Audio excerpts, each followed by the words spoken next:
Dərdimiz bu kağız idi. Budur. Bununla ölçülür namus, qeyrət.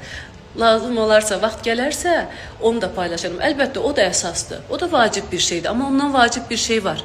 O kağızdan da, o sənətdən də vacib bir şey var. 10 ildir mən bir insanın həyatındayım. Və 10 ildir mən sizi tanıyıram. Bir 10 dənə adam da tanıyıram sizin həyatınızda. Siz də məni yalnız bir insanla vurursunuz. Yalnız bir insanla.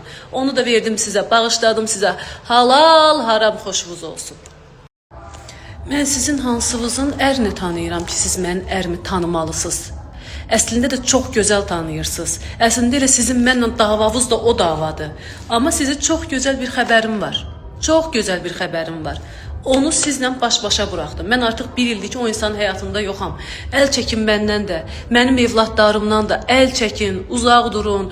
O Famil, o da siz.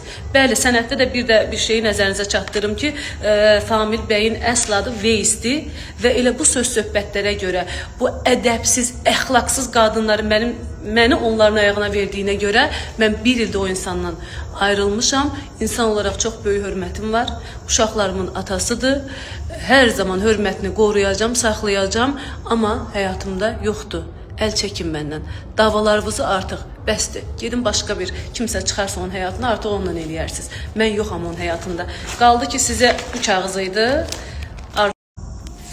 Əziz izləyənlərim, sevənlərim, hər vaxtınız xeyir olsun. Storimdə yəqin ki gördünüz bundan öncəki paylaşımda. Mən məcbur qalaraq uşaqlarımın sənətlərini paylaşdım.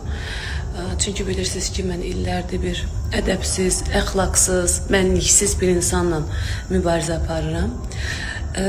Ona görə də paylaşdım, sübut olsun. Bəlkə səslərini kəsələr, mənim uşaqlarımla, mənim evladlarımla əl çəkilər. Çünki onlar körpədirlər, onların heç bir günahı yoxdur. Ola bilərdi, bəlkə onların sənəti də olmazdı. Elə olsa belə kiminsə mənə nəsə deməyə haqqı yoxdur. Mən heç kimin uşağının, ümumiyyətlə heç kimin uşağının atasını tanımağa çalışmamışam. Heç kimin uşağının sənətindən maraqlanmamışam. Mənim evladımın sənəti olmasaydı, siz məni biabır eləməlisiniz, siz mənə nəsə deməyə haqqınız var. Mən çıxıram səhnədə oxuyuram, mənim sənətimə qarşı istədiyiniz söz deyil. Amma mənim uşağımı müğənniləri yığmışsınız, soruşmusunuz. Niyə? Müğənnilər niyə tanımalıdır mənim uşağımın atası? Mənim də o vaxtlar sevən vaxtlarımdır, normaldır, qısqanıram, inanmıram, belə bir şey olar. Düşündüm ki, bəlkə yalandır. Zəng vurdum həmin xanıma. Dedim ki, bəs nə olar, deyin də mənə düzünü. Kimə olubdu bu zəng, kimə padxod eləyib? Dedi ki, bəs mənə. Mənə dedi ki, sənə 50 min verirəm. Gəl Şəmkirə, gizli maşında səni gətirəcəm, heç kimin xəbər olmayacaq. Ortada sən var idin, ona görə yox dedim. 50 minə yox deyib.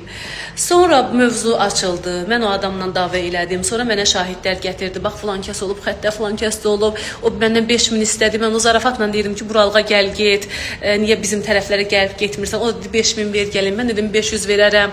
Belə bizim davamız oldu. Bu söhbət beləcə qaldı. Sonra da bu qadın mənə dedi ki, bəs məni öyrətmişdilər, əslində düzdür, söhbət elə olubdu, məni öyrətmişlər Çinarə, Moskvada yaşayan Çinarə, Allah şahidimizdir, onun yanında olub. Mənim bütün danışıqlarım onun yanında.